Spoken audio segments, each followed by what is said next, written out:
Good morning students. Class 2 SST chapter 3 इसका first second third part में आपको पहले लेसन यानी पार्ट पढ़ाया गया था। उसके बाद टिक द करेक्ट और फिल इन द ब्लैंक्स ये आपको बताए जा चुके थे। एक बार मैं आपको पुनः बता दे रहा हूँ। What is the shape of the earth? Tick the correct option. What is the shape of the earth? इसमें आपका राउंड होगा। How many planets are there in the solar system? यानी सोलर सिस्टम सौर परिवार में कुल कितने प्लैनेट्स यानी ग्रह हैं, इसमें आपको बताया गया था 8। Flat land on the top of the mountain is called A plateau. Which of the following is the main source of water on the earth surface? इसमें आपको बताया गया था रेन वाटर। देखिए, पानी का जो सबसे बड़ा स्रोत है वो वर्षा का जल है, रेन वाटर। इसके बाद फिल इन द ब्लैंक्स में बताया गया था the sun and the 8 planets make the solar system. Second था our earth is also called blue planets. Our earth is also called माने हमारी पृथ्वी को नीला ग्रह भी कहा जाता है। Flat and even lands are called plains यानी मैदान। Sea and oceans are large bodies of water flowing water sorry sea and ocean are large bodies of flowing water. और लास्ट था 3/4 of the earth is covered with water. अब उसके बाद आपको चूँकि question answer करना है तो आंसर द फॉलोइंग क्वेश्चन यानी जो प्रश्न लिखे गए हैं उनका आपको उत्तर लिखना है। इसमें सबसे पहला है what are plants? What are plants? Why do most of the people of a country live in plants? आइए समझ में आपको इसके बारे में पढ़ाया गया था। एक बार देखिए, मैं आपको फिर इसके बारे में बता दे रहा हूँ, आप ध्यान दें। प्लेन्स यानी मैदान। A flat and even land. A flat and even land is called a plains यानी समतल भूमि को मैदान कहा जाता है। Most of the people of a country live in the plains. Most of the people of a country यानी एक देश के अधिकांश लोग। Most of the people of a country live in the plains यानी एक देश के अधिकांश लोग मैदानों में रहते हैं। Plains are useful to man in many ways. मैदान कई तरह से मनुष्य के लिए उपयोगी हैं। देखिए, हम मैदान में रहते हैं, मैदान हमारे लिए कई तरह से उपयोगी हैं। क्रॉप्स ग्रो हियर, यहाँ फसलें अच्छी तरह से बढ़ती हैं। Houses, roads, factories can be easily built in the plains यानी मैदानों में मकान, सड़कें, कारखाने आसानी से बनाए जा सकते हैं। हाईवे में means are transport are well develop in the plains. मैदानों में परिवहन के साधन अच्छी तरह से विकसित हैं। भारत के कई many famous city of India are situated in a plain. भारत के कई प्रसिद्ध शहर मैदानी इलाकों में स्थित हैं। तो आपसे जो क्वेश्चन पूछा गया है what are planes?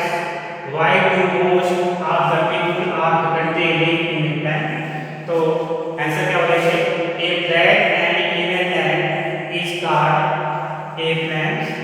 Most of the people of a country live in the plains because plains are useful to man in many ways यानी मैदान जो है कई तरह से हमारे लिए मनुष्यों के लिए सहायक है। तो क्वेश्चन समझ आ गया होगा। उसका दूसरा है what is the difference between a hill and a mountain? Hill माने पहाड़ी होता है, माउंटेन माने पर्वत। आई बात समझ में? तो हिल्स एंड माउंटेन्स भी आपको पढ़ाया गया था। देखिए, एक बार उसको मैं फिर बता रहा हूँ। An area of land that is higher than the land around it is called a hill यानी हिल्स और पहाड़ियाँ, हिल्स यानी पहाड़ियाँ एंड माउंटेन यानी पर्वत। तो an area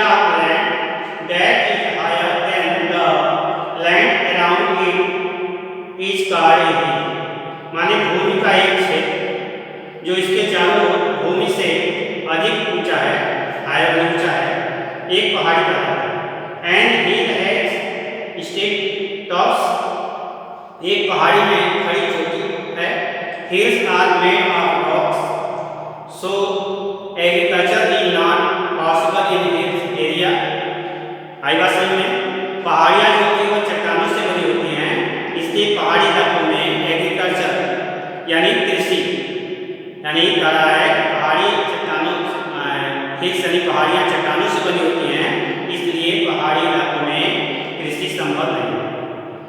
but the winter of the hilly area is present through out the year. पहाड़ी क्षेत्र का मौसम पूरे साल सुखद रहता है। उसी तरह से mountains are very high hills, पहाड़ियाँ बहुत ऊंची यानी पर्वत होते हुए बहुत ऊंचे होते हैं। The top of mountain is called a peak, माने पहाड़ की चोटी को माने माउंटेन, टॉप माने चोटी होता है और पीक यानी चोटी कहा जाता है। In winters snow falls on very high mountains, माने सर्दी के मौसम में विंटर्स यानी सर्दी यानी जाड़े में snow falls on very high mountains, बहुत ऊंचे पहाड़ जो होते हैं उस पर बर्फ गिरते हैं।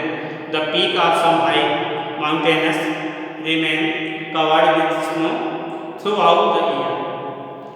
थ्रू आउट द ईयर यानी पूरे साल कह रहा है। The peak of the some high mountains यानी पूरे साल ऊंची पहाड़ी की जो चोटियाँ होती हैं वो बर्फ से ढकी रहती हैं। तो ये आपका था माउंटेन और हिल्स के बारे में। तो यहाँ जो पूछ रहा है what is the difference between a hill and a mountains, तो लिखेंगे an area of the land that is higher than the land around it is called a hill. Mountains are very high hills, the top of mountain is called its peak. आई बात समझ में? उसका तीसरा question है what are water bodies on the earth strength then water bodies. तो water bodies के बारे में बताया गया था आपको ऑलमोस्ट 3/4 ऑफ द अर्थ।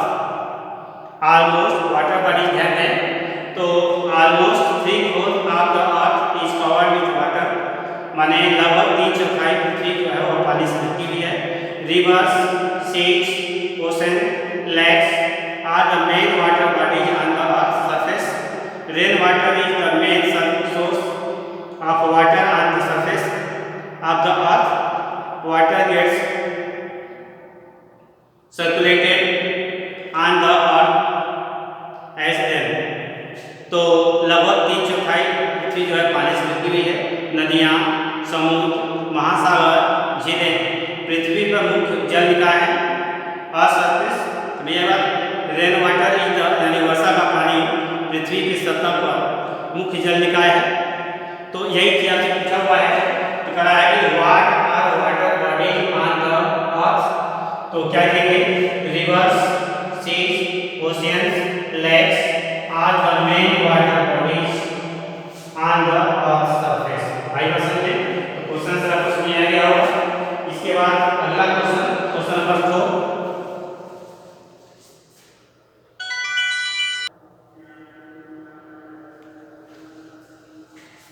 इसके बाद लास्ट क्वेश्चन है question number 4। How do we take out the underground water. Underground water यानी जो भूमि के नीचे पानी है उसको हम कैसे प्राप्त कर सकते हैं, आपको पता ही है, आपको बतलाया गया था अंडरग्राउंड वाटर। तो rain water is collect in pond, lakes and tank. Some rainwater seeps into the ground and get collected on the rocks there. This water is known as underground water. फिर उसके बाद था we take, तो यही answer होगा कि we take out underground, we take out underground water by digging wells, hand pumps and tubewell. यानी हम पृथ्वी के नीचे से पानी ऊपर आते हैं, आपने ट्यूबवेल भी देखा है, ट्यूबवेल से ज़्यादा कुआं, हम कुआं खोदते हैं तो कुआं खोदते तो देखते हैं कि कुएं से पानी निकलता है। हैंड पंप जो कि आप डेली यूज कर रहे होंगे, और ट्यूबवेल यानी जिससे ट्यूबवेल या मोटर से जिससे कि हम खेतों की सिंचाई करते हैं। तो पानी भरा है, we take out underground water by digging wells, hand pumps and tubewell. आई बात समझ में? इस तरह से आपका यह एक्सरसाइज समाप्त हो गया। अब आपको अगले टर्न पर एक्सरसाइज अगला यानी एक्सरसाइज 4, लेकिन आप ध्यान दें चैप्टर 1, चैप्टर 2 और चैप्टर 3 चैप्टर्स हो गए। अब आप इन तीनों चैप्टर्स को अपने समझते हैं कि आपने अपनी नोटबुक बना ली होगी, और नोटबुक में आप चैप्टर 1 की एक्सरसाइज कर लिए होंगे संभवतः। तो अगर अभी भी नहीं किए हुए हैं तो आप नोटबुक बना करके चैप्टर 1, चैप्टर 2 और चैप्टर 3 के जितने भी एक्सरसाइज कराए गए उन एक्सरसाइज को अपनी कॉपी में अवश्य लिख लें, क्योंकि नोटबुक बनाएंगे तभी आप अच्छी तरह से तैयारी कर सकते हैं। तभी आप चाहे टेस्ट हो, चाहे एग्जाम हो, हाफ ईयरली या एनुअल जो भी होगा, उस पर आप आसानी से क्वेश्चन आंसर या टिक टकरे उसको जो भी है तैयार